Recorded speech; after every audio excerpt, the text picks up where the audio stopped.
Halo sahabatku. Selamat datang di channel Jeritan Hati. Siapakah di sini yang pernah merasa ditipu habis-habisan oleh orang terdekat? Siapa yang berani membalas dendam dengan cara yang sangat cerdas, sampai membuat pengkhianat itu berlutut memohon ampun? Cerita kali ini akan membuat jantungmu berdebar, melihat bagaimana seorang istri yang dianggap bodoh, Sinta, membalikan semua rencana busuk suaminya, Bobby, yang sudah bersekongkol dengan gundiknya, Bella, demi menguasai warisan ayah Sinta, Pak Wijoyo. Siapkan hatimu untuk melihat plot twist yang tak terduga. Sebelum kita mulai, yuk buktikan kehadiranmu. Like, subscribe, dan komen di bawah dengan nama, kota, dan hadir. Sinta baru saja pulang dari kegiatan yayasannya. Ia melepas sepatu hak tingginya di depan pintu kamar dan menghela napas panjang. Hari ini terasa sangat melelahkan, tetapi ada kepuasan tersendiri melihat senyum anak-anak yang ia bantu. Ia tahu, Bobby, suaminya, sering meremehkan kesibukannya ini. Bobby selalu bilang bahwa kegiatan amal itu hanya menghabiskan uang dan waktu, padahal yang ia lakukan hanyalah menunggu warisan ayah Sinta, Pak Wijoyo, jatuh ke tangan istrinya agar ia bisa menikmati harta itu. Bobby memang tidak pernah benar-benar mencintai Sinta. Pernikahan mereka, bagi Bobby, hanyalah jalan tol menuju kekayaan Wijoyo Corp. Selama ini Sinta pura-pura tidak tahu, pura-pura tuli, demi menjaga martabat keluarga di mata Pak Wijoyo, yang kesehatannya semakin menurun belakangan ini. Sinta berjalan pelan menuju dapur untuk mengambil air minum dingin. Ia melihat ponsel Bobby tergeletak di meja ruang tengah. Biasanya Bobby sangat protektif terhadap ponselnya, bahkan membawanya ke kamar mandi. Sinta hanya menatap benda itu sekilas, tidak ada niat untuk memeriksa. Ia sudah terlalu lelah untuk mencari masalah. Saat ia melewati meja itu lagi, suara ponsel Bobby tiba-tiba menyala. Itu adalah panggilan masuk. Bobby pasti sedang berada di kamar mandi, karena ia mendengar suara gemercik air dari lantai atas. Ponsel itu bergetar sebentar, lalu berhenti. Tak lama kemudian, ponsel itu kembali bergetar, kali ini menunjukkan panggilan dari kontak yang ia simpan dengan inisial BLL. Sinta hendak berbalik, namun tiba-tiba, panggilan itu tersambung. Awalnya hanya suara deru napas, kemudian terdengar suara Bobby. Ternyata Bobby mengangkat telepon itu, tetapi lupa menekan tombol merah untuk mematikan speaker. Atau mungkin Bobby berpikir, di rumah sebesar ini, Sinta tidak akan mendengar. Bobby berbicara dengan suara pelan, bernada manja, suara yang tidak pernah Sinta dengar ditujukan kepadanya. "Halo, sayang," ujar suara Bobby yang terdengar sumringah. "Kenapa baru angkat? Aku sudah kangen," sahut suara perempuan di seberang, yang Sinta yakin adalah Bella, gundik yang selama ini dicurigainya. Jantung Sinta mencelos. Bukan karena kecurigaannya terbukti, tetapi karena ia tahu, setelah ini, hidupnya tidak akan sama lagi. Sinta mematung, kakinya terasa beku, tetapi ia memaksa dirinya untuk tetap diam dan mendengarkan. Ia menyadari bahwa inilah saatnya kebenaran harus keluar. Ia harus mendengar semua sampai tuntas, bukan sekadar potongan-potongan desas-desus. "Aku baru selesai mandi. Kamu tahu kan, aku harus hati-hati di rumah ini. Si bodoh itu ada di bawah, baru pulang dari main-mainnya," kata Bobby, menyebut Sinta sebagai si bodoh. Bella tertawa renyah. "Main-main? Maksudmu yayasan amalnya? Dasar perempuan munafik, padahal suaminya sendiri dia abaikan." "Sudahlah, Bobby. Kapan kamu akan menyelesaikan urusan ini? Aku sudah bosan sembunyi-sembunyi." Bobby mendesah panjang. "Sabar, sayang. Sebentar lagi. Tunggu saja sampai warisan ayahnya jatuh ke tangannya, baru aku bisa bergerak." Pak Wijoyo itu sudah semakin sakit. Dokter bilang waktunya tidak lama lagi. Begitu Sinta mendapatkan semuanya, aku hanya perlu menunggunya lengah. Aku sudah menyiapkan semua dokumennya, tinggal tanda tangan saja. Napas Sinta tercekat. Jadi ini adalah rencana yang mereka susun. Menunggu ayahnya meninggal, mengambil warisan, baru kemudian membuang Sinta. Air mata Sinta menggenang, tetapi ia tidak membiarkannya jatuh. Ia menggigit bibir bawahnya kuat-kuat, rasa sakit fisik itu membantunya menahan ledakan emosi. "Lalu setelah itu?" tanya Bella, nadanya penuh antisipasi. Suara Bobby berubah menjadi dingin, sangat kontras dengan nada manjanya tadi. Aku akan langsung menceraikannya dan membawa hartanya. Aku akan menjual Wijoyo Corp. Itu perusahaan tua yang membosankan. Kita akan pindah ke luar negeri, hidup mewah, dan kamu tidak perlu lagi bekerja sebagai marketing rendahan. Uang warisan Pak Wijoyo akan cukup untuk kita sampai 7 turunan. Aku tidak sabar melihat wajahnya saat kamu mencampakkannya. Pasti konyol, ejek Bella, diikuti tawa yang membuat darah Sinta mendidih. Bobby melanjutkan, aku tidak tahu apa yang dilihat Pak Wijoyo dari anaknya itu. Benar-benar tidak punya otak bisnis. Untung dia sibuk dengan yayasan tidak pentingnya itu. Kalau dia ikut campur di kantor, pasti rencanaku akan lebih sulit. Dasar wanita bodoh. Begitu uangnya di tangan, dia hanya akan jadi sejarah. Mendengar dirinya direndahkan sedemikian rupa oleh suaminya sendiri, pria yang selama ini ia hormati di depan umum, membuat hati Sinta hancur. Tetapi pada saat yang sama, ia merasakan energi baru mengalir. Itu bukan energi kesedihan, melainkan energi dendam dan pembalasan. Kata-kata, wanita bodoh, itu menjadi cambuk yang membangunkannya. Sinta bukanlah wanita bodoh. Selama ini, ia hanya memilih untuk tidak bermain kotor. Sekarang, Bobby dan Bella telah mengundang Sinta masuk ke dalam arena permainan kotor mereka sendiri. Sinta mundur perlahan tanpa membuat suara.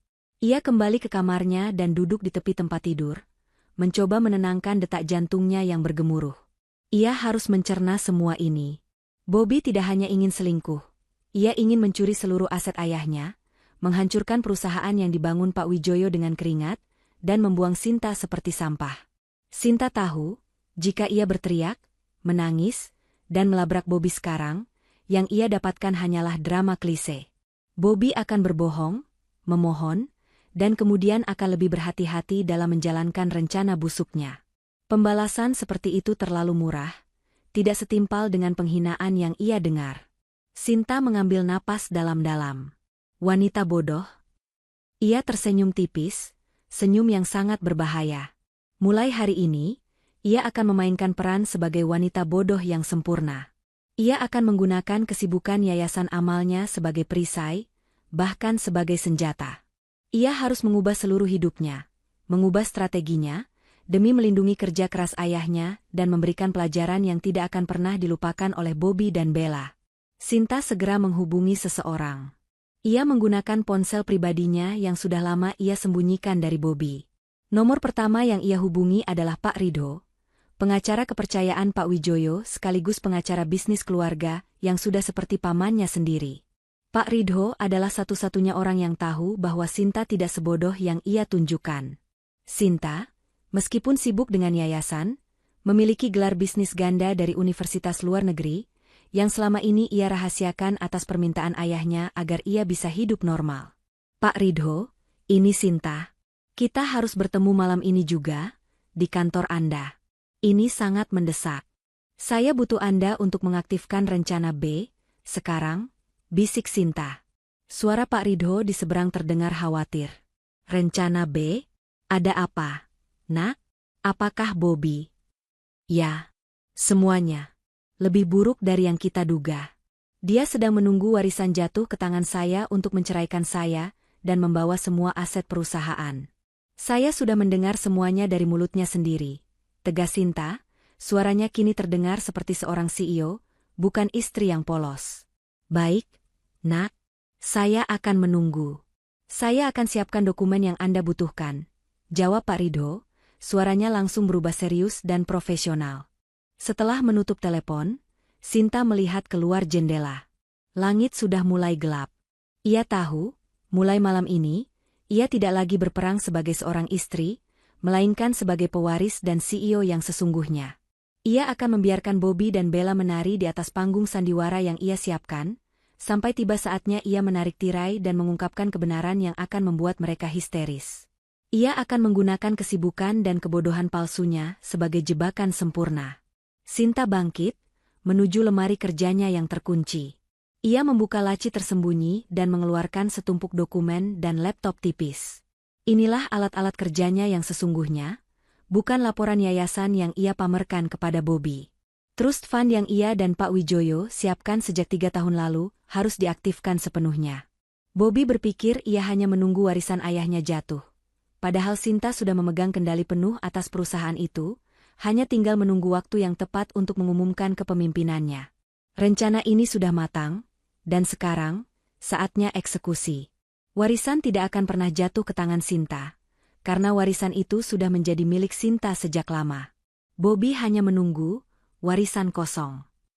Sinta kemudian mendengar Bobby keluar dari kamar mandi, bersenandung riang. Suara itu, yang dulunya terasa biasa, kini terasa menjijikkan. Sinta dengan cepat menyembunyikan dokumen dan laptopnya, lalu berjalan keluar kamar dengan wajah yang kembali dihiasi senyum pura-pura lelah dan polos. "Sayang, sudah selesai mandinya?" tanya Sinta lembut, berhasil memainkan perannya. Bobby menatapnya sekilas, tanpa rasa bersalah sedikitpun. "Dasar wanita bodoh."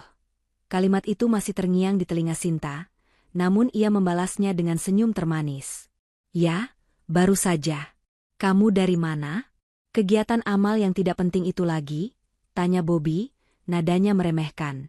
"Iya, Bey. Ada rapat mendadak. Kasihan sekali anak-anak di sana. Oh iya, kudengar Pak Wijoyo akan segera mengumumkan tentang warisan. Kamu sudah dengar kabar apa-apa dari Bularas, asisten ayah?" tanya Sinta, sengaja memancing, menggunakan nama ibunya Bobby sebagai contoh figur yang ia hormati, meskipun Bobby tidak menghormati Sinta sama sekali. Bobby tersenyum lebar. Ia yakin Sinta adalah boneka yang mudah digerakkan. "Tidak ada kabar pasti, sayang. Tapi aku yakin, sebagai menantu dan calon penerus, aku pasti akan dipanggil segera. Jangan khawatirkan hal-hal itu, fokus saja pada yayasanmu. Urusan uang, biar aku yang tangani. Kamu tidak akan mengerti rumitnya bisnis," kata Bobby, membelai pipi Sinta dengan nada sok berkuasa. Sinta menunduk, seolah-olah setuju. "Baiklah, Bey. Aku percaya padamu. Aku akan membuatkan makan malam spesial. Aku harus merayakan kabar baik dari ayah ini, kan?" Bobby mengangguk puas. Ia tidak tahu, saat ini Sinta sedang merayakan awal kehancurannya. Sinta berjalan ke dapur, bukan untuk memasak, melainkan untuk diam-diam menyelinap keluar lewat pintu belakang, menuju mobilnya yang sudah diparkir agak jauh dari rumah. Ia harus menemui Pak Ridho. Malam itu, Sinta si wanita bodoh, memulai pembalasan cerdasnya, membangun jebakan yang akan membuat Bobby dan Bella histeris di kemudian hari. Sinta tiba di kantor Pak Ridho, yang terletak di sebuah gedung perkantoran tua namun bergengsi. Pertemuan itu berlangsung sangat larut, dan hanya ada mereka berdua, dikelilingi tumpukan berkas dan buku hukum yang tebal. Sinta tidak membuang waktu, ia langsung memutar rekaman suara Bobby dan Bella. Ekspresi Pak Ridho, seorang pria parubaya yang tenang dan teruji, langsung berubah menjadi muram dan penuh kemarahan. Ia menggebrak meja saat mendengar kalimat Bobby yang meremehkan Pak Wijoyo dan Sinta. "Tidak bisa dipercaya. Selama ini kami sudah mencurigainya, Sinta, tapi kami tidak menyangka dia sejahat ini. Dia ingin menghancurkan seluruh warisan ayahmu," ujar Pak Ridho, suaranya bergetar menahan emosi. Sinta hanya diam, wajahnya tegas. "Justru itu, Pak Ridho. Dia pikir saya bodoh, dia pikir ayah sudah pikun. Tapi dia lupa bahwa ayah sudah mengajarkan saya segalanya. Hanya saja selama ini saya memilih untuk berada di balik layar." Pak Ridho mengangguk. "Tentu saja. Anda adalah pewaris sejati Wijoyo Corp, bukan hanya di atas kertas, tapi juga dari kecerdasan Anda. Kita harus mengaktifkan rencana B sekarang juga. Kita tidak bisa menunda pengumuman itu lebih lama, tapi kita juga tidak bisa membiarkan Bobby tahu bahwa ia sudah terperangkap." Sinta menjelaskan strateginya. Ia harus semakin memperkuat peran sebagai istri yang naif, yang hanya fokus pada kegiatan amalnya, dan sama sekali tidak tertarik pada dunia bisnis yang rumit. Tujuannya adalah membuat Bobby semakin percaya diri, semakin sombong, dan semakin ceroboh dalam melancarkan aksinya. Kecurigaan palsu harus menjadi benteng pertahanan Sinta. "Saya akan meminta Bobby untuk mengurus beberapa tugas mendesak di kantor, yang seolah-olah saya tidak sanggup melakukannya. Tugas-tugas itu adalah jebakan audit. Saya ingin dia membuat kesalahan yang fatal, yang bisa kita gunakan sebagai dasar pemecatan dan tuntutan hukum saat waktunya tiba," kata Sinta. Pak Ridho mencatat dengan cepat. Ide yang brilian, Nak. Saya akan menyiapkan serangkaian dokumen palsu yang seolah-olah penting, dokumen yang pasti akan memancing Bobby untuk mencoba menggelapkan dana atau membuat kontrak fiktif. Saya juga akan memastikan tim keamanan IT kita memantau semua aktivitasnya. Kita harus tahu setiap gerakannya, dan Bella, gundiknya, pasti akan terlibat juga. Mereka berdua bekerja hingga menjelang subuh, menyusun langkah-langkah hukum yang rumit dan strategi pembalasan yang sangat rapi. Sinta menandatangani beberapa dokumen penting, menegaskan kembali bahwa Trust Fund sudah sepenuhnya atas namanya dan Pak Wijoyo hanya bertindak sebagai pengawas nominal di mata publik. Keputusan paling krusial adalah mengamankan aset perusahaan agar tidak mudah dicairkan atau dipindah tangankan oleh siapapun, termasuk Bobby. Saat fajar menyingsing, Sinta sudah kembali ke rumah sebelum Bobby bangun. Ia menyelinap masuk, menyambut Bobby dengan senyum ceria dan sarapan yang ia beli cepat-cepat di luar, seolah-olah ia baru saja menyelesaikan tugas yayasannya yang menumpuk. Pagi, sayang. Aku harus pergi ke kantor ayah, ada beberapa dokumen yayasan yang perlu ditandatangani. Nanti malam aku pulang agak larut ya, kata Sinta, memulai sandiwaranya. Bobby hanya mengangguk cuek sambil membaca koran finansial. Pergilah. Kamu itu terlalu baik. Sinta, kamu harus mulai memikirkan bisnis juga, bukan hanya orang miskin. Jangan sampai warisan ayahmu hilang begitu saja karena kamu tidak tahu cara mengurusnya. Ujarnya, menasihati dengan nada merendahkan yang penuh kepalsuan. Aku kan bodoh, Bey. Mana aku mengerti angka-angka rumit itu. Aku serahkan saja semuanya padamu nanti, ya? Sahut Sinta dengan nada manja yang pura-pura. Mendengar itu, mata Bobby langsung berbinar penuh keserakahan. Ia semakin yakin bahwa Sinta adalah istri yang sempurna untuk dijarah. Ia tertawa kecil dan mencium kening Sinta, ciuman yang terasa seperti racun bagi Sinta. Sinta kemudian bergegas menuju kantor Wijoyo Corp, bukan untuk mengurus yayasan, melainkan untuk bertemu dengan ayahnya, Pak Wijoyo. Pak Wijoyo adalah seorang pebisnis ulung yang sudah mengendus gelagat buruk Bobby sejak lama. Ia sudah mengatur agar Sinta bisa mengambil alih kendali perusahaan secara rahasia, jauh sebelum Bobby mulai menunjukkan taringnya. Ayah tahu kamu kuat, Nak. Tapi apakah kamu sanggup melihat semua sandiwara ini? Tanya Pak Wijoyo saat mereka bertemu di ruang kerjanya yang luas. Saya harus, Ayah. Jika saya tidak melakukannya, Bobby akan menghancurkan segalanya. Dia tidak hanya mengincar harta, dia juga ingin menghancurkan martabat kita. Anggap saja ini adalah pelatihan terakhir saya sebelum mengambil alih posisi ayah secara resmi di mata publik. Jawab Sinta mantap. Mereka sepakat untuk memajukan pengumuman penting tentang kesehatan Pak Wijoyo, yang secara otomatis akan memicu Bobby untuk semakin agresif.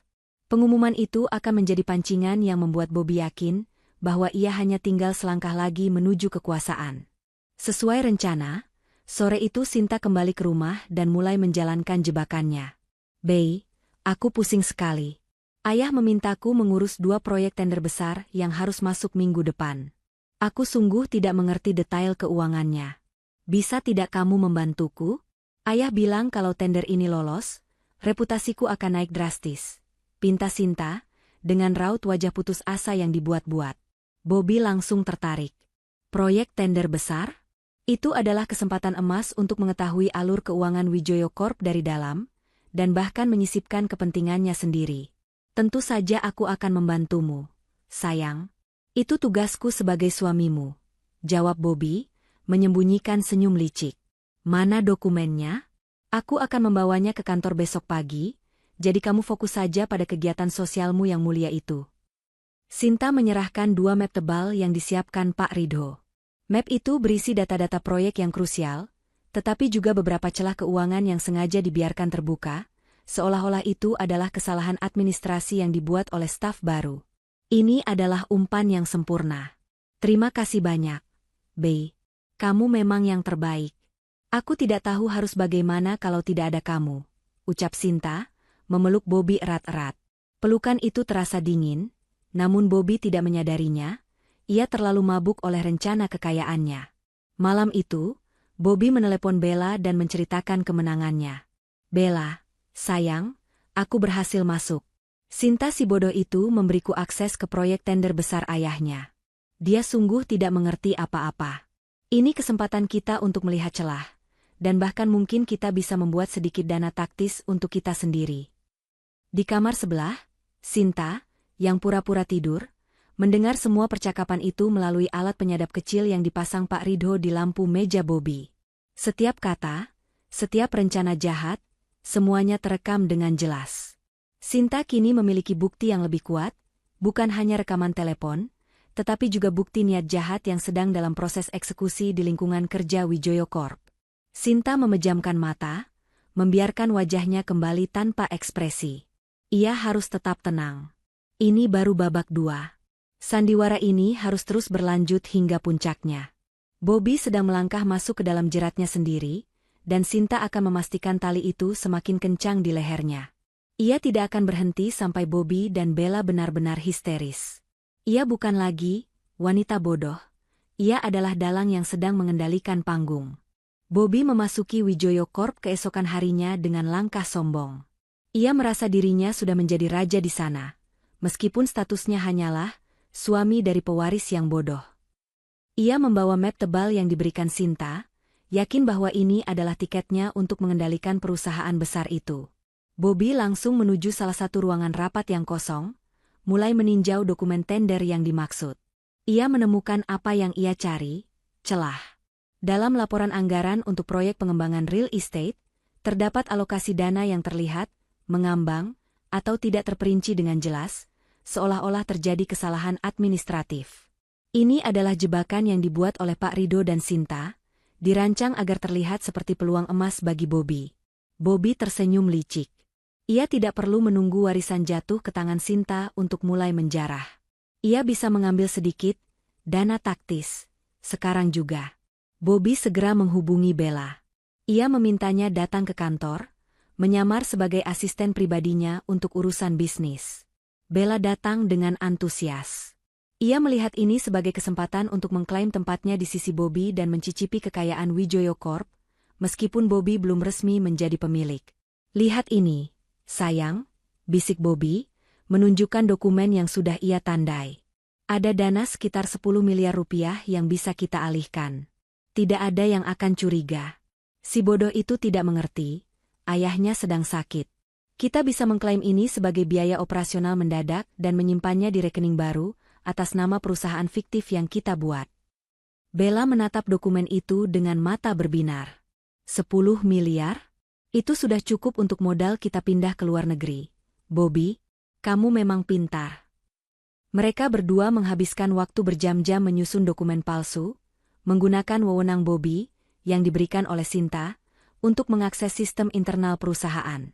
Bobby yakin tidak ada yang akan berani memeriksa, karena semua orang di kantor tahu bahwa dia adalah menantu kesayangan Pak Wijoyo, yang sebentar lagi akan menjadi pemimpin perusahaan.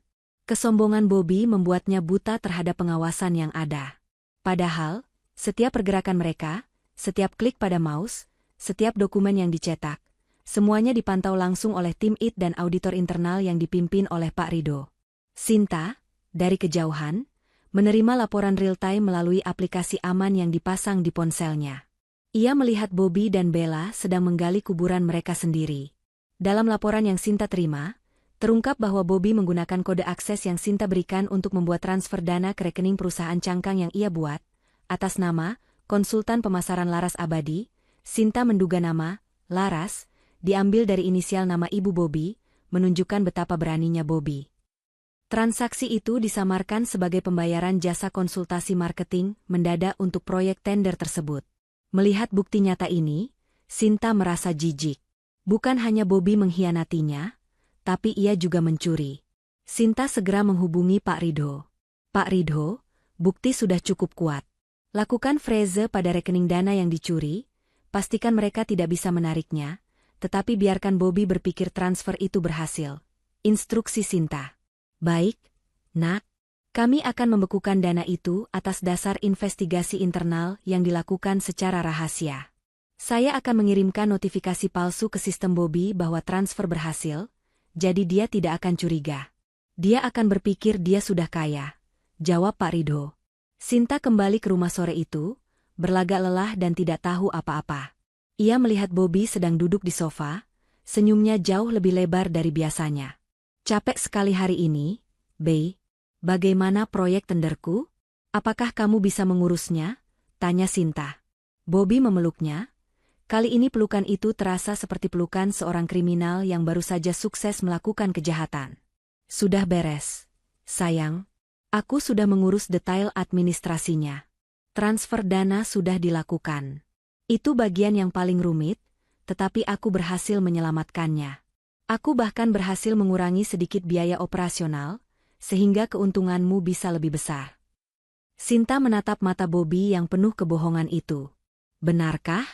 Kamu memang pintar sekali, Bey. Aku tidak akan pernah bisa melakukan hal serumit itu.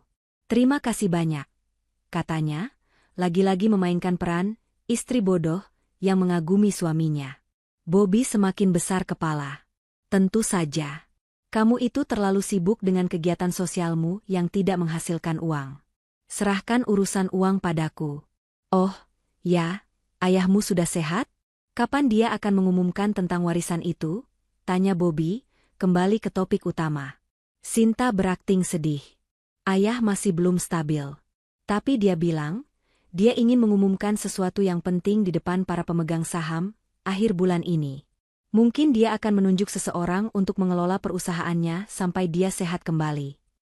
Kata, menunjuk seseorang, langsung membuat Bobby girang. Ia yakin 100% bahwa orang yang dimaksud adalah dirinya. Ia membayangkan dirinya menjadi CEO interim, menggunakan wewenang itu untuk menceraikan Sinta, dan kemudian mengklaim warisan yang segera datang. Malam itu, Bobby pergi keluar untuk merayakan bersama Bella. Ia memamerkan keberhasilannya, bercerita tentang 10 miliar yang berhasil ia sisihkan, dan merencanakan liburan mewah ke Eropa setelah Bobby mendapatkan warisan penuh. Sinta, di rumah yang besar dan sunyi itu, tidak merasa sendiri. Ia ditemani oleh komputernya, menganalisis data keuangan Wijoyo Corp secara real-time, memposisikan dirinya sebagai CEO yang sesungguhnya. Ia sudah selangkah lebih maju. Bukti penggelapan sudah ada di tangan, dan Bobby sudah mulai membuang-buang aset perusahaan. Sinta tahu, dalam beberapa hari ke depan, Bobby pasti akan mencoba menarik dana curian itu untuk berfoya-foya.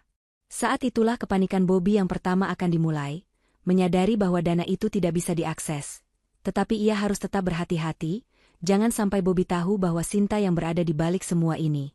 Pembalasan harus terasa seperti karma yang kejam dan acak, bukan seperti rencana yang matang. Sinta tersenyum melihat foto dirinya dan ayahnya di masa lalu, ketika Pak Wijoyo diam-diam melatihnya di luar negeri. Ia bukan hanya pewaris, ia adalah ahli waris yang disiapkan. Sekarang, ia harus memastikan ayahnya bangga, dan memastikan bahwa tidak ada lagi Bobby atau Bella lain yang bisa merusak nama baik Wijoyo Corp. Sandiwara ini harus diakhiri dengan tawa Sinta dan histeria Bobby. Hari-hari berikutnya berjalan sesuai skenario yang disusun Sinta. Bobby semakin tenggelam dalam kesombongannya. Ia menghabiskan sebagian besar waktunya di luar, sesekali mengunjungi kantor Wijoyo Corp, hanya untuk menyombongkan diri kepada staf bahwa ia adalah calon pemimpin berikutnya. Sementara itu, Sinta memainkan peran sebagai istri yang semakin sibuk dengan kegiatan sosial dan yayasannya. Sinta sengaja memposting foto-foto kegiatannya di media sosial, menunjukkan dirinya sedang sibuk mengurus donasi dan acara amal, hal yang Bobby yakini tidak ada kaitannya sama sekali dengan bisnis besar. Bobby sama sekali tidak tahu bahwa di balik kesibukan amal Sinta, ia sebenarnya sedang menghadiri rapat-rapat rahasia dengan Dewan Direksi yang sudah lama berpihak pada Pak Wijoyo. Sinta, didampingi Pak Ridho, secara bertahap mengambil alih tugas kepemimpinan dan mulai merestrukturisasi perusahaan, tanpa ada satupun berita yang bocor ke media, apalagi sampai terdengar oleh Bobby. Sinta melakukan ini untuk mengamankan Wijoyo Corp sepenuhnya, menjadikannya benteng yang tidak bisa ditembus oleh Bobby. Pada suatu malam, Bobby kembali ke rumah dengan wajah kesal. Ia mondar-mandir di ruang tamu sambil menelepon seseorang, nadanya penuh frustrasi. Kenapa transfernya tidak bisa ditarik? Sudah 3 hari statusnya pending. Bukannya sudah masuk rekening laras abadi? Bobby terdengar panik. Sinta, yang pura-pura membaca buku di sofa, mendengarkan dengan saksama. Ini adalah awal dari babak 4, hilangnya dana curian. Di seberang telepon, Bobby berbicara dengan Bella. Kamu yakin data rekening banknya sudah benar? Bella? 10 miliar ini tidak main-main. Aku sudah bilang ke bank kalau ini adalah dana konsultan. Katanya ada masalah teknis, tapi ini sudah terlalu lama. Sinta tersenyum dalam hati. Tentu saja transfer itu tidak bisa ditarik. Pak Ridho telah memastikan dana itu dibekukan dengan sangat rapi, menggunakan alasan audit internal yang sangat teknis. Jika Bobby mencoba mengajukan keluhan ke bank, ia justru akan memicu investigasi yang lebih mendalam yang akan mengungkap kejahatannya sendiri. Bobby terjebak dalam dilema. Keesokan harinya, Bobby mencoba lagi. Ia mencoba melakukan transfer dari rekening Laras abadi ke rekening pribadinya, mencoba menarik dana dalam jumlah kecil, namun tetap gagal. Bobby mulai panik, tetapi ia tidak berani curiga pada Sinta. Ia justru menyalahkan tim keuangan Wijoyo Corp yang dianggapnya lamban dan bodoh. Sinta, aku butuh akses penuh ke email kantor ayahmu, yang khusus mengurus keuangan. Aku harus tahu kenapa transfer itu tertahan. Tuntut Bobby saat Sinta sedang menyiapkan sarapan. Sinta membalikkan badannya, menunjukkan raut wajah khawatir. Akses email keuangan? Tapi itu sangat rahasia, B. Ayahku selalu melarangku menyentuh itu.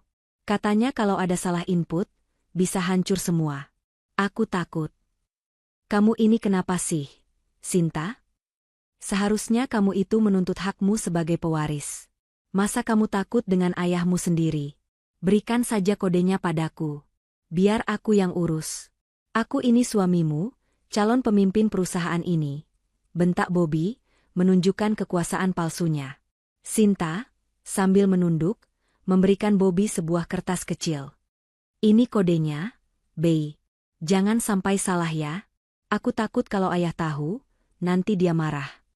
Kode yang diberikan Sinta adalah kode palsu yang akan mengarahkan Bobby ke server umpan, honeypot server, yang dipantau ketat oleh Pak Ridho. Sinta tahu, Bobby pasti akan mencoba mencari data transaksi yang bisa ia manipulasi atau hancurkan untuk menghilangkan jejaknya. Bobby segera sibuk dengan laptopnya, mencoba meretas sistem. Namun, ia hanya menemukan data-data keuangan umum dan file-file yang tidak berguna. Sementara semua data penting Wijoyo Corp sudah dialihkan ke server yang aman dan terenkripsi. Bobby frustrasi dan semakin marah. Sementara Bobby sibuk dengan upayanya yang sia-sia, Sinta menerima telepon dari Pak Ridho. Nak Sinta, Bobby baru saja mencoba mengakses server keuangan utama menggunakan kode yang Anda berikan. Sistem kita mendeteksi upayanya. Saat ini dia hanya berkutat dengan data-data sampah. Tapi kami sudah merekam semua upayanya untuk meretas sistem. Ini akan menjadi bukti tambahan bahwa dia bukan hanya mencuri, tetapi juga mencoba menghancurkan data perusahaan, lapor Pak Ridho.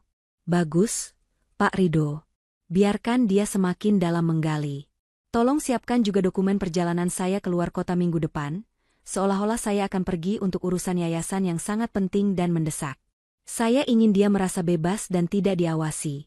Perintah Sinta. Sinta sengaja menciptakan situasi di mana Bobby merasa terdesak, dana curian hilang, tetapi di saat yang sama, ia diberikan kebebasan penuh, Sinta akan pergi dan ayahnya sedang sakit. Situasi ini akan membuat Bobby membuat keputusan yang lebih ceroboh lagi. Bobby menghabiskan malam itu di depan laptop, wajahnya kusut. Ketika ia tidak berhasil menemukan apapun, ia kembali menelepon Bella dan mengeluh. Dana itu hilang. Bella, aku tidak tahu kenapa. Sepertinya ada masalah teknis besar di sistem bank. Aku harus bergerak cepat sebelum ayah si bodoh itu mengumumkan warisan. Bella, yang juga panik kehilangan uang 10 miliar, menyarankan Bobby untuk menggunakan kartu kredit Sinta untuk membeli beberapa barang mewah yang bisa dijual kembali, sebagai backup modal sementara. Kamu harus cepat ambil apapun yang kamu bisa.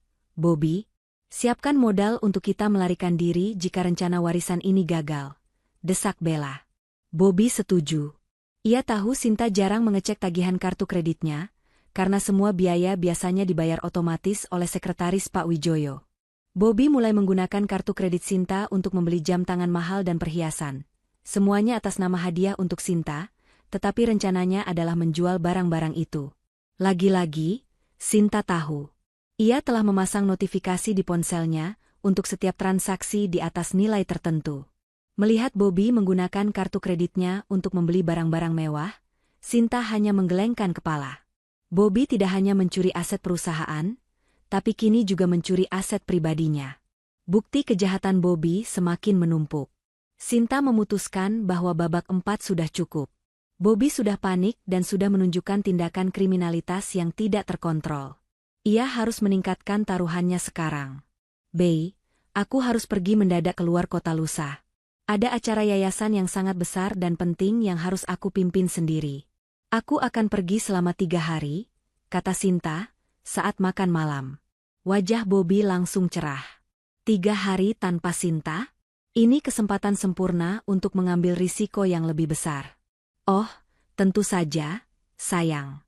Pergilah. Aku akan menjaga rumah, dan aku akan fokus mengurus tender kantor ayahmu. Semoga urusan amalmu berjalan lancar, kata Bobby, menyembunyikan kegembiraannya. Terima kasih, Bey. Aku mengandalkanmu di rumah dan juga di kantor ayahku. Kamu adalah satu-satunya yang ayah dan aku percaya untuk mengurus hal-hal sulit, ujar Sinta, memberikan Bobby dosis terakhir dari pujian palsunya. Sinta tahu, begitu dia pergi, Bobby akan mengundang Bella ke rumah mereka, dan yang lebih penting, Bobby akan mencoba melakukan sesuatu yang lebih bodoh lagi di Wijoyo Corp, karena ia merasa waktu dan dana semakin menipis. Sinta sudah siap. Ia sudah menyiapkan jebakan berikutnya, yang akan berhubungan langsung dengan kebutuhan mendesak Bobby.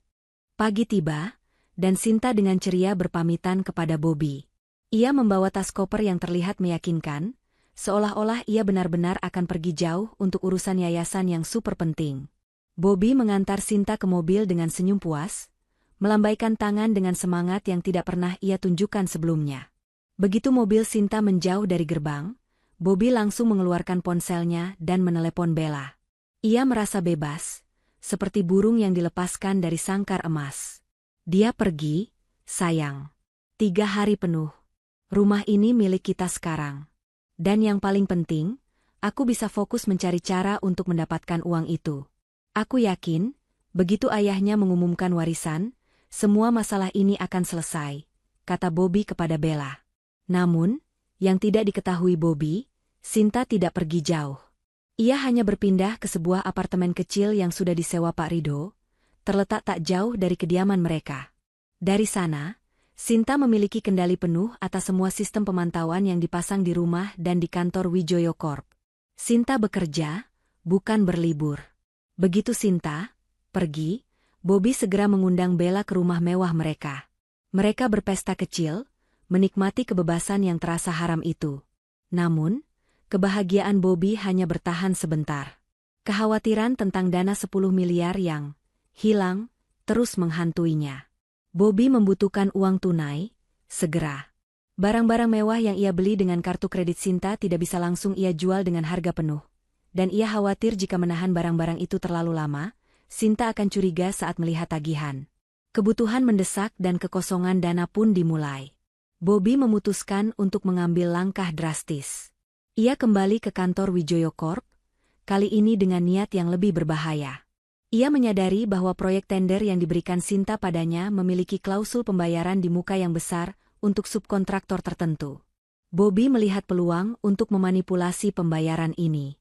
Bobby memanggil Kepala Keuangan Wijoyo Corp, Pak Herman, dan menuntutnya untuk segera mencairkan dana pembayaran di muka sebesar 15 miliar untuk subkontraktor yang disebutkan dalam dokumen tender.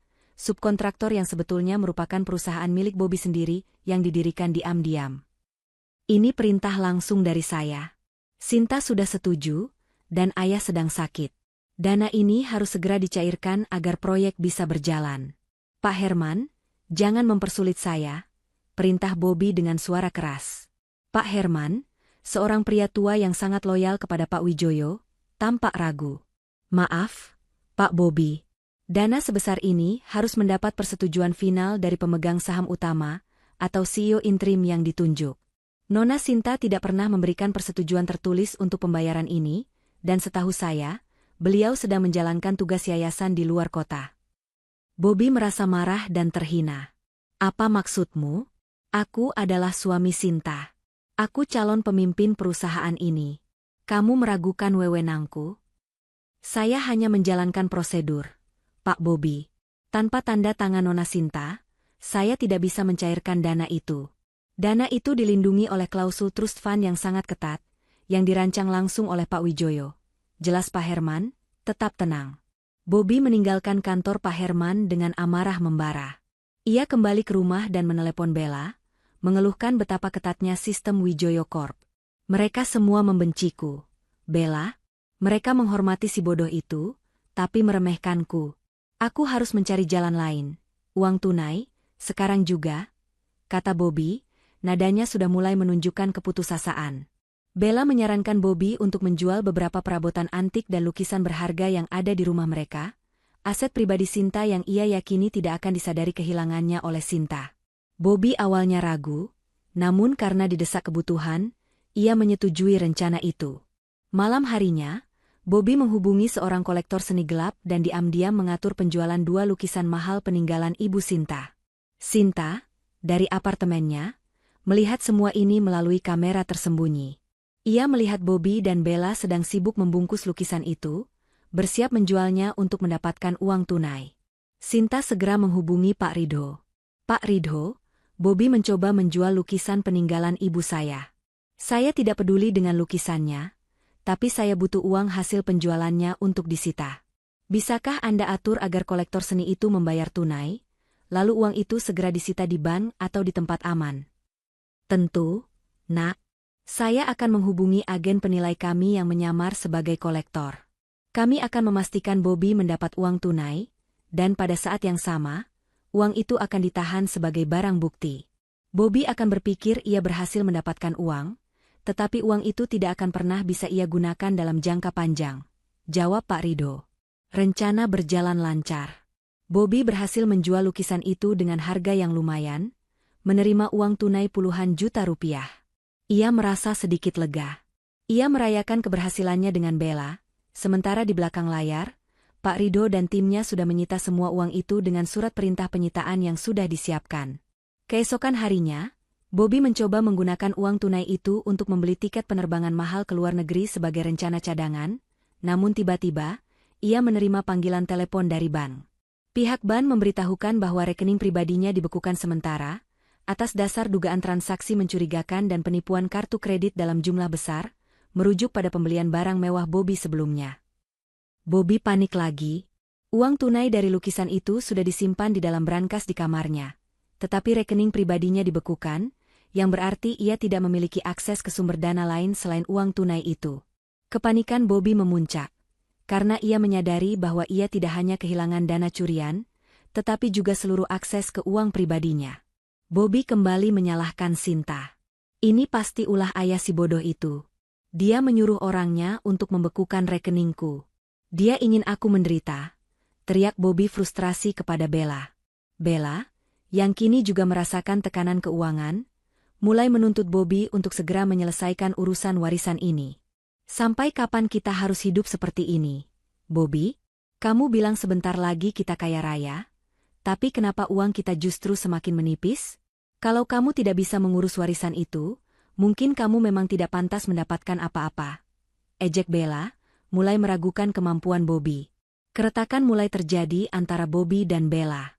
Sinta, yang mendengarkan semua ini dari kejauhan, tersenyum puas.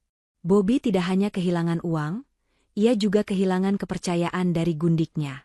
Ia berada di ujung tanduk, didorong oleh kebutuhan mendesak dan kekosongan dana. Sinta tahu, Bobby akan segera mencapai puncak kepanikan di hari ketiga kepergiannya.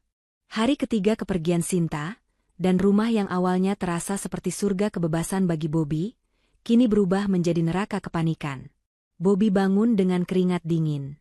Rekening dibekukan, 10 miliar raib, uang tunai dari penjualan lukisan juga sudah disita secara hukum, meski Bobby belum tahu detailnya, dan Bella mulai menunjukkan sikap tidak sabar, bahkan cenderung menuntut. Hubungan mereka yang awalnya manis kini dipenuhi pertengkaran sengit. Kenapa kamu tidak bisa melakukan apapun dengan benar? Bobby, kamu bilang kamu adalah pria cerdas, tapi kamu tidak bisa mendapatkan bahkan uang receh dari perusahaan sebesar itu. Teriak Bella, suaranya terdengar jelas melalui alat sadap yang didengarkan Sinta. Jangan salahkan aku. Ayah si bodoh itu pasti memasang perangkap. Sistem di sana terlalu ketat. Kita harus memikirkan jalan keluar. Aku harus segera mendapatkan warisan itu, balas Bobby. Pagi itu, Bobby menerima telepon dari ayah Sinta, Pak Wijoyo. Suara Pak Wijoyo terdengar lemah, semakin memperkuat ilusi bahwa kondisinya sedang memburuk dan waktu Bobby semakin sempit.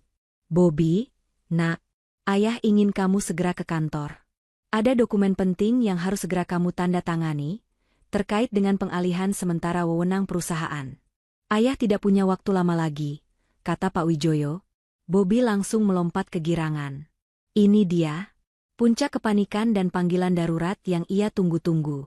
Bobby yakin bahwa Pak Wijoyo akhirnya menyerah dan akan menunjuknya sebagai CEO interim, yang akan memberinya wewenang penuh untuk mengakses semua dana yang selama ini tersembunyi. Tentu, ayah, aku akan segera datang. Jangan khawatir, aku akan mengurus semuanya, jawab Bobby, suaranya kembali meyakinkan dan penuh kepalsuan. Bobby memandang Bella dengan mata penuh kemenangan. Lihat, Bella, kerja kerasku tidak sia-sia. Ayah akhirnya menunjukku. Begitu aku pegang kendali, aku akan segera mencairkan dana dan menceraikan Sinta. Kamu siap menjadi ibu negara Wijoyo Corp? Bella tersenyum lebar, kembali melunak. Aku siap, Bobby. Pergi sekarang, dan jangan sia-siakan kesempatan ini. Bobby bergegas menuju kantor Wijoyo Corp. Ketika ia tiba, ia disambut oleh Pak Ridho yang memasang wajah serius.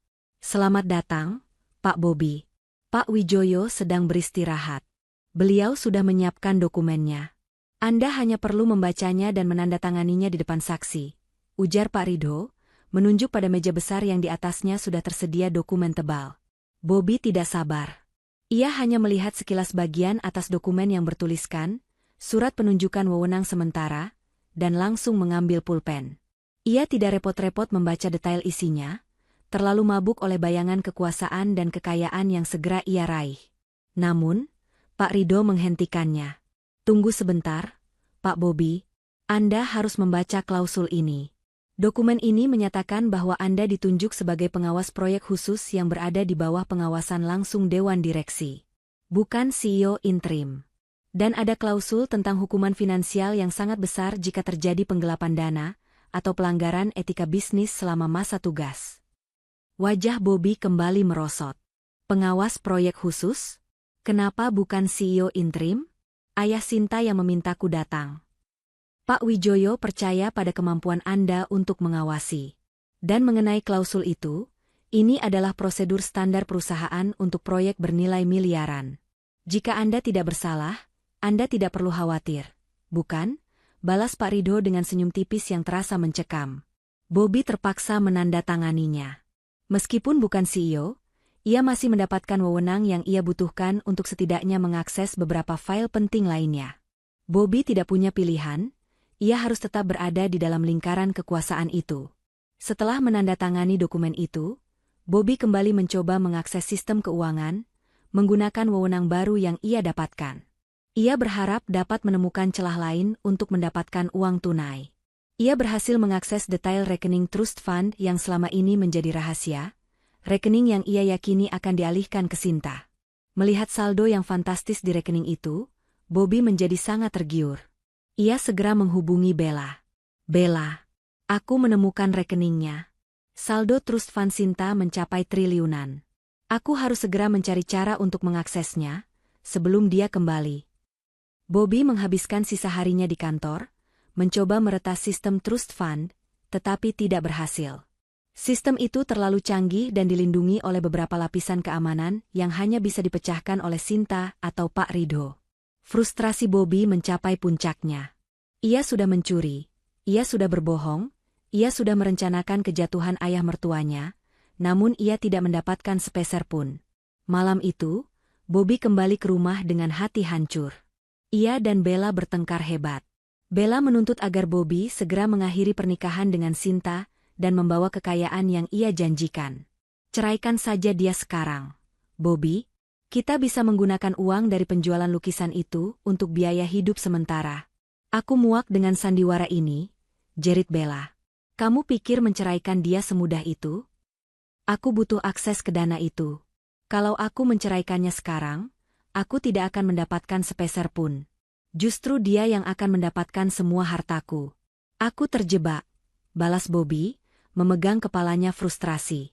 Di tengah pertengkaran itu, ponsel Bobby berdering. Itu adalah panggilan dari nomor rumah mereka, yang berarti Sinta sudah kembali dari perjalanan dan sedang menelepon dari rumah.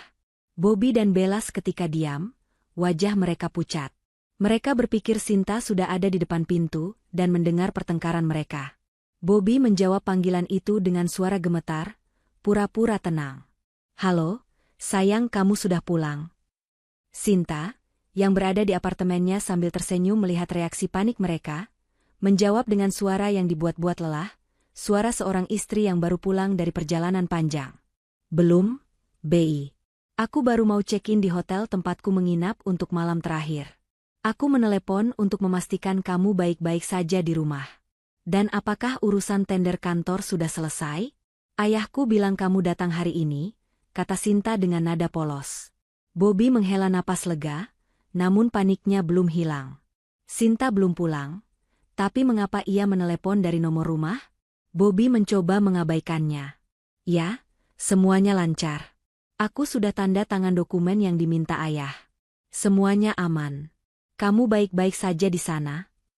"Aku baik-baik saja. Hanya saja aku sangat sibuk, Bey. Aku harus menghadiri rapat lagi nanti malam. Mungkin besok siang aku baru bisa pulang. Jaga diri ya," tutup Sinta, dan ia menutup teleponnya. Bobby dan Bella saling pandang dengan cemas. Mereka bingung dan takut. Mereka tidak tahu apa yang sebenarnya terjadi. Mereka hanya tahu bahwa mereka hanya memiliki waktu beberapa jam lagi untuk memikirkan rencana sebelum Sinta benar-benar kembali. Panggilan darurat dari Sinta ini justru mempercepat kepanikan mereka. Mereka harus segera bertindak. Ketakutan Bobby dan Bella mencapai titik didih. Panggilan telepon dari Sinta, yang menggunakan nomor rumah seolah-olah dia sudah kembali, membuat mereka yakin bahwa Sinta sudah tahu sesuatu, atau setidaknya mulai curiga. Bobby tahu, ia tidak bisa menunggu lebih lama lagi. Uang yang ia curi sudah dibekukan, rekeningnya sendiri diblokir, dan Bella mulai mengancam akan meninggalkannya jika ia tidak segera mendapatkan kekayaan yang dijanjikan. Bobby merasa terpojok. Ia harus mendapatkan uang tunai segera, apapun caranya. Ia ingat bahwa di salah satu ruang kerja rahasia Pak Wijoyo, terdapat sebuah brankas kuno. Brankas itu konon menyimpan dokumen-dokumen penting. Tetapi Bobby yakin di dalamnya juga pasti ada simpanan uang tunai atau perhiasan berharga yang bisa ia jadikan modal melarikan diri bersama Bella. Malam itu, dengan ditemani Bella, Bobby menyelinap ke ruang kerja rahasia yang letaknya jarang dijangkau. Bobby mencoba berbagai cara untuk membuka brankas itu, tetapi kuncinya tidak ada. Ia mencoba menelepon tukang kunci, namun tidak ada tukang kunci yang mau datang pada jam selarut itu dan membuka brankas tua milik Wijoyo. Kepanikan membuat Bobby gelap mata. Ia mengambil linggis dari gudang dan mulai berusaha merusak brankas itu. Bella berdiri mengawasi, mendesaknya agar lebih cepat. Bobby membanting linggisnya berulang kali, suaranya sangat bising di tengah keheningan malam. Aksi Bobby ini terekam jelas oleh kamera tersembunyi yang dipantau Sinta dan Pak Ridho dari apartemen. "Lihat, Pak Ridho. Bobby sudah benar-benar putus asa. Dia sudah masuk ke ranah perusakan aset," ujar Sinta dingin, menyaksikan suaminya sendiri menghancurkan properti yang dibangun ayahnya. "Ya, Nat. Ini adalah bukti tambahan yang sempurna tentang niat jahat dan perilaku merusak. Kita bisa gunakan ini untuk tuntutan pidana, bukan hanya perdata," jawab Pak Ridho. Setelah berjuang keras, Bobby akhirnya berhasil merusak engsel brankas dan membukanya. Jantungnya berdebar kencang. Ia yakin akan menemukan tumpukan uang atau berlian. Namun, brankas itu kosong, hanya berisi satu amplop coklat tebal dan sebuah foto usang. Bobby mengambil amplop itu dengan tangan gemetar. Bella segera merebutnya dan membukanya. Bukan tumpukan uang yang mereka temukan, melainkan surat. Surat itu ternyata adalah surat wasiat lama yang sudah tidak berlaku, yang menyatakan bahwa jika terjadi pengkhianatan dalam pernikahan Sinta, seluruh aset akan diserahkan kepada Yayasan Amal, bukan kepada Sinta.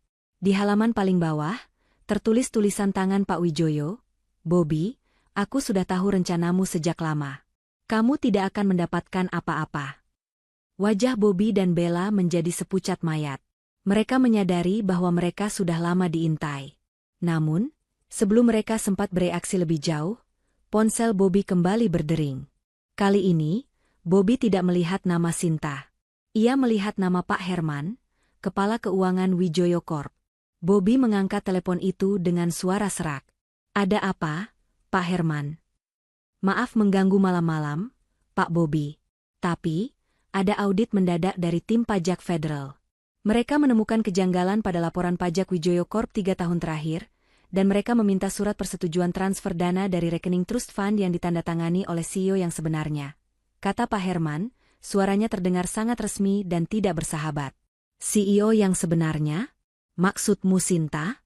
Dia sedang pergi. Kenapa dia tidak memberitahuku tentang ini? Dan transfer dana apa?" Bobby mulai berteriak. "Maaf, Pak Bobby. Kami tidak bisa memberikan detail. Intinya, jika kami tidak bisa menunjukkan dokumen yang diminta besok pagi, seluruh aset perusahaan akan dibekukan oleh negara. Dan yang lebih penting, kami harus menyerahkan nama penanggung jawab yang terakhir kali mencoba mengakses dan memanipulasi dana. Itu bisa saja menjatuhkan Anda," ancam Pak Herman, yang sebenarnya berakting atas instruksi Pak Ridho. Ini adalah pukulan telak. Bobby menyadari bahwa ia bukan hanya tidak mendapatkan warisan, ia sekarang menjadi target utama investigasi besar-besaran yang bisa menjebloskannya ke penjara. Bobby benar-benar panik. "Di mana Sinta? Aku harus menghubunginya. Dia harus menandatangani dokumen ini. Dia harus menyelamatkan perusahaan ayahnya," jerit Bobby kepada Bella, yang kini juga menangis ketakutan. Bobby mencoba menelepon Sinta, tetapi ponsel Sinta tidak aktif.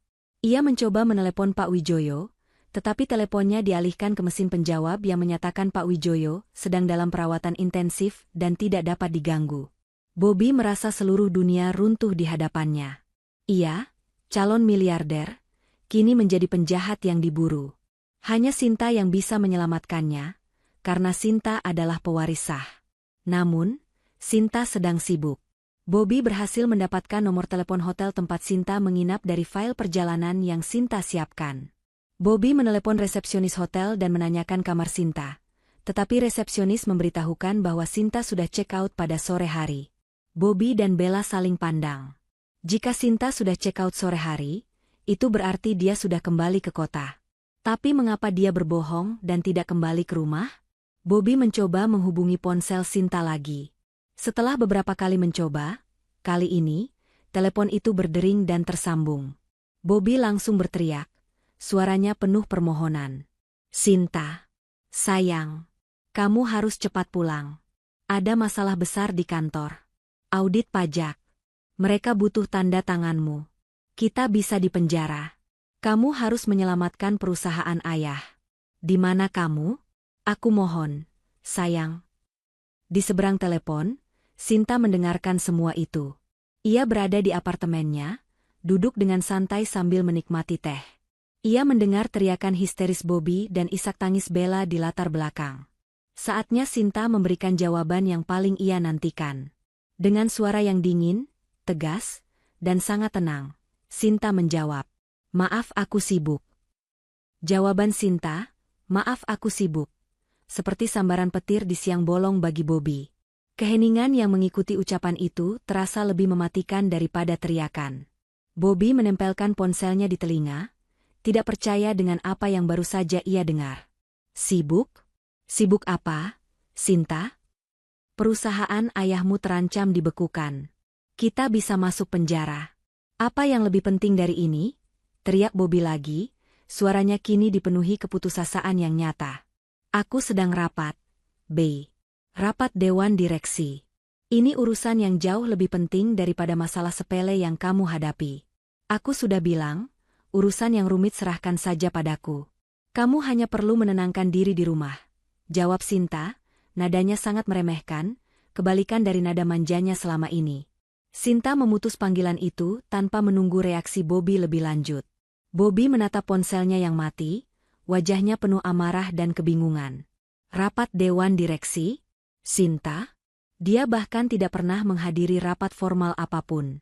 Bobby menoleh ke Bella, yang kini juga menatapnya dengan pandangan kosong, menyadari bahwa janji kekayaan yang Bobby berikan hanyalah ilusi. Dia bilang dia sibuk rapat dewan direksi. Bobby bergumam, seolah tidak percaya dengan pendengarannya sendiri. Rapat apa? Dia itu hanya mengurus yayasan bodohnya. Dia pasti sudah gila karena terlalu banyak menghabiskan waktu dengan orang miskin. Bella histeris. Ia kini tidak lagi melihat Bobby sebagai pasangan hidup, tetapi sebagai biang masalah yang membuat hidupnya terancam penjara. Bobby mencoba menelepon Sinta lagi, tetapi ponselnya kini dimatikan. Ia menelepon Pak Herman, tetapi hanya disambut oleh pesan bahwa Pak Herman tidak dapat diganggu dan sedang berada di kantor pajak federal. Tidak ada jalan keluar. Bobby tahu, satu-satunya cara untuk menghentikan bencana ini adalah dengan memohon langsung kepada Sinta. Kembali dengan kepala tertunduk adalah satu-satunya pilihan Bobby. Pagi itu, Bobby dan Bella meninggalkan rumah, mengendarai mobil dengan kecepatan tinggi menuju lokasi terakhir yang Sinta sebutkan, yaitu kantor Wijoyo Corp. Bobby yakin, meskipun Sinta menyebut rapat dewan direksi, ia pasti berada di kantor ayahnya, bersiap untuk entah melakukan apa. Ketika Bobby dan Bella tiba di lobi Wijoyo Corp, mereka melihat kerumunan wartawan sudah berkumpul di depan pintu masuk. Lampu kamera menyala-nyala. Bobby merasa tidak nyaman, tetapi ia harus menerobos masuk. Di lobi utama, Bobby melihat pemandangan yang membuatnya kaku di tempat. Di panggung mini yang biasanya digunakan untuk konferensi pers kecil, berdiri dengan anggun dan berwibawa, Sinta. Ia mengenakan setelan jas yang elegan, rambutnya ditata rapi, dan di sampingnya berdiri Pak Rido dan Pak Herman, serta beberapa anggota dewan direksi yang selama ini hanya Bobby lihat di foto. Sinta bukan lagi istri yang polos dan lugu. Ia tampak seperti seorang pemimpin, seorang CEO yang sebenarnya. Wartawan bertepuk tangan meriah. Sinta sedang memberikan pidato. Hadirin sekalian, saya berterima kasih atas kehadiran Anda. Saya ingin mengumumkan secara resmi bahwa hari ini, Wijoyo Corp memasuki era baru. Sejak 3 tahun lalu, ayah saya, Pak Wijoyo, telah mempercayakan kendali penuh atas perusahaan ini kepada saya. Selama ini, saya bekerja di belakang layar untuk memastikan integritas dan keberlanjutan perusahaan, sambil memberikan ilusi yang sempurna bahwa saya adalah seorang istri yang hanya fokus pada kegiatan non-bisnis. Ucap Sinta dengan suara tegas yang bergema di seluruh ruangan. Bobby dan Bella, yang berdiri di balik kerumunan, tidak bisa berkata-kata. 3 tahun? Sinta sudah memimpin perusahaan ini selama 3 tahun? Bobby selama ini hanya meremehkan patung di depannya. Sinta melanjutkan, tujuan utama pengumuman ini adalah untuk mengklarifikasi beberapa kejanggalan internal yang terjadi baru-baru ini. Beberapa individu, yang sayangnya terperangkap dalam keserakahan, telah mencoba untuk memanipulasi aset perusahaan dan bahkan mencoba merusak sistem untuk kepentingan pribadi, dengan keyakinan palsu bahwa mereka akan segera mendapatkan warisan. Mendengar kata-kata itu, Bobby tahu Sinta sedang membicarakan dirinya. Bobby mencoba maju, tetapi tangannya dipegang erat oleh Bella. Dia tahu, Bobby, dia tahu segalanya. Kita harus lari, bisik Bella panik. Tidak. Aku harus bicara dengannya. Aku harus memohon padanya, balas Bobby. Sinta, dari atas panggung, tiba-tiba mengarahkan pandangannya langsung ke Bobby dan Bella, seolah-olah dia sudah tahu persis di mana mereka berada. Pandangan Sinta sangat dingin dan menghakimi. Kami memiliki bukti kuat, berupa rekaman audio, log transaksi, dan upaya perusakan aset, yang dilakukan oleh salah satu manajer proyek yang baru saja saya tunjuk, yang ternyata terlibat dalam penggelapan dana dan perusakan barang pribadi, kata Sinta. Dan untuk mengakhiri sandiwara yang telah berlangsung ini, lanjut Sinta, saya mengumumkan keputusan pertama saya sebagai CEO penuh. Pemecatan tidak hormat terhadap manajer proyek Bobby, dan penyerahan semua bukti tindak pidana kepada pihak berwenang. Ruangan itu menjadi riuh. Wartawan segera berbalik dan mencari Bobby, yang kini sudah terlihat jelas di mata publik. Bobby melepaskan tangan Bella dan maju beberapa langkah. Wajahnya merah padam, air mata kekalahan mulai menggenang. Ini adalah puncak penghinaan. Ia tidak hanya kehilangan warisan, tetapi juga karir, reputasi, dan kebebasannya. Bobby merangkak, benar-benar kembali dengan kepala tertunduk, menuju kaki panggung Sinta. Sinta, aku mohon, maafkan aku. Aku tidak tahu kamu secerdas ini. Aku hanya bingung. Jangan lakukan ini, Aku suamimu. Bobby memohon, suaranya pecah. Bella, melihat keadaan sudah tidak terkendali, mencoba melarikan diri, tetapi segera dihentikan oleh dua petugas keamanan yang sudah disiapkan Pak Rido. Sinta menatap Bobby dari atas panggung. Ekspresinya tidak menunjukkan belas kasihan sama sekali. Suami? Bobby, suami tidak akan merencanakan kehancuran istrinya sendiri di telepon. Menyebut istrinya, wanita bodoh, dan mencoba mencuri harta peninggalan ibu istrinya. Kamu sudah menandatangani perjanjian yang kamu anggap surat penunjukan, yang sebetulnya adalah surat persetujuanmu untuk dikenai sanksi hukum berat jika terjadi pelanggaran etika dan penggelapan, kata Sinta. Bobby ingat tanda tangan yang ia bubuhkan tanpa membaca. Ia tidak menandatangani surat penunjukan wewenang, melainkan surat pernyataan yang menjebaknya. Air mata penyesalan dan keputusasaan Bobby mengalir deras. Sinta telah membalas dendam dengan cara yang paling mematikan, menggunakan kecerdasan dan hukum, bukan emosi. Di tengah sorotan kamera yang tak terhitung jumlahnya, Bobby tetap berlutut di bawah panggung, memohon belas kasihan Sinta. Bella, yang sudah ditahan oleh petugas keamanan, terus menjerit dan menyalahkan Bobby atas semua yang terjadi.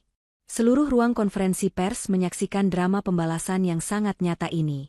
Wartawan berebut untuk merekam setiap detail dari keruntuhan Bobby. Sinta turun dari panggung, langkahnya pelan dan berwibawa, berhenti tepat di depan Bobby. Kamu ingin tahu kapan semua ini dimulai, Bobby?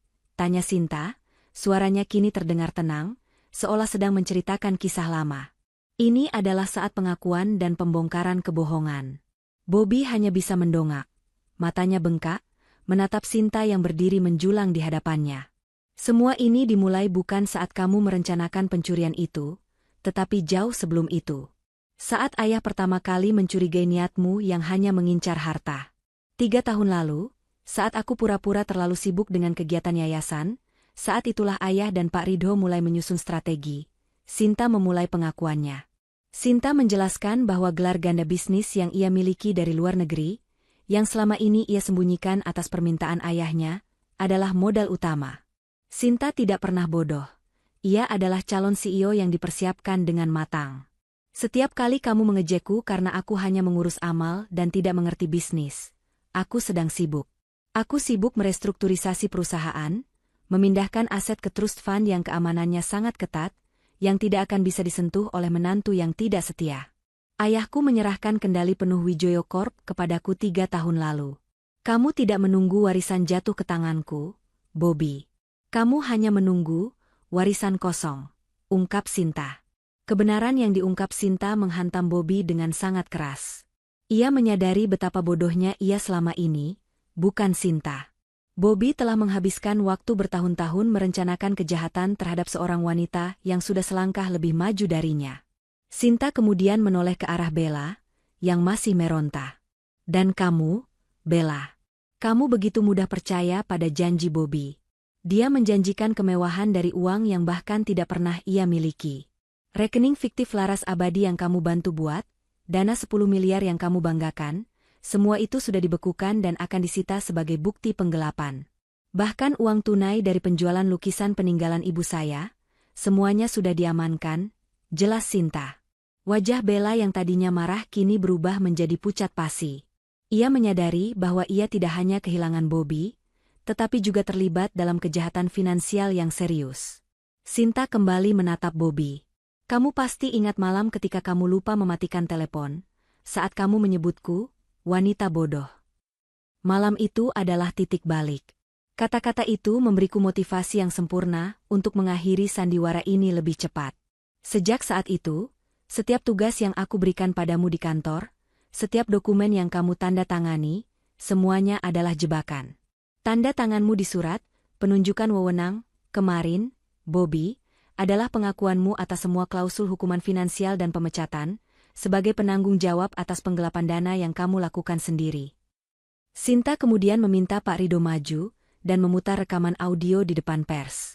Rekaman itu adalah suara Bobby yang mengejek Sinta, merencanakan penceraian, dan mengakui niatnya untuk mencuri aset ayah mertuanya.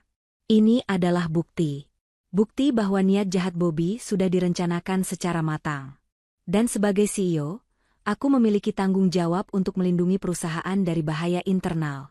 Inilah sebabnya, meskipun kamu memohon, Bobby, aku tidak bisa memaafkanmu, kata Sinta, suaranya penuh otoritas. Bobby mencoba meraih tangan Sinta, tetapi Sinta mundur selangkah. Sinta, aku mohon, jangan penjarakan aku. Aku akan menceraikanmu, aku akan mengembalikan semuanya. Aku janji.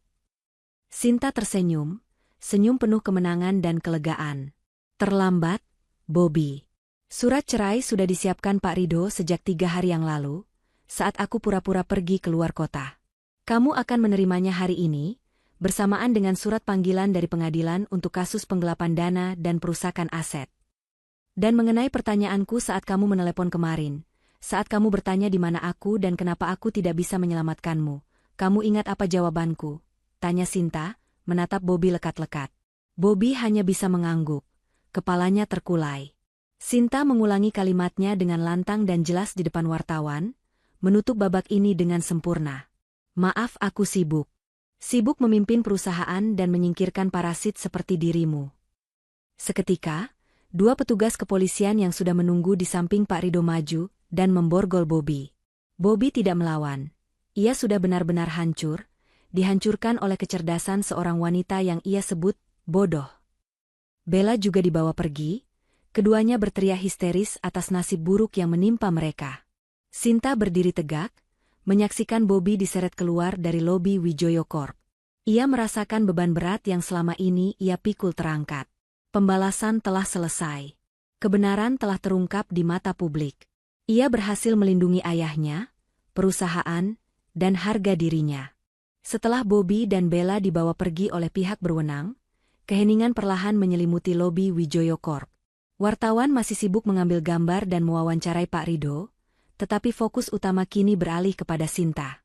Sinta berdiri tegak di tengah panggung, kelegaan yang mendalam terpancar dari matanya, meskipun ia tetap mempertahankan ketenangan dan profesionalismenya.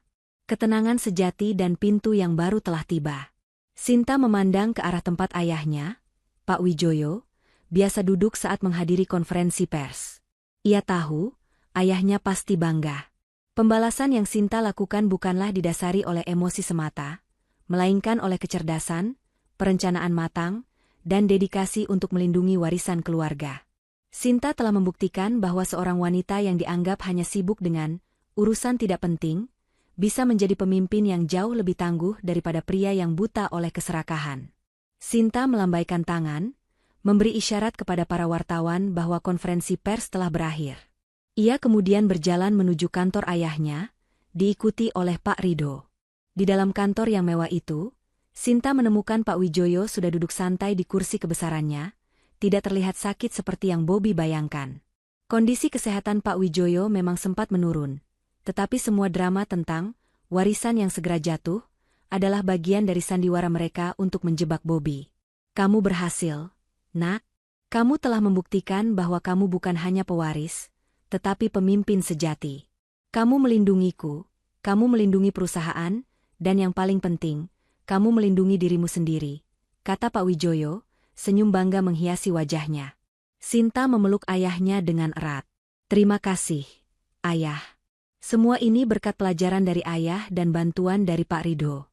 Aku tidak akan pernah bisa melakukannya tanpa perencanaan yang kita susun bertahun-tahun. Dan Bobby? Bagaimana dia?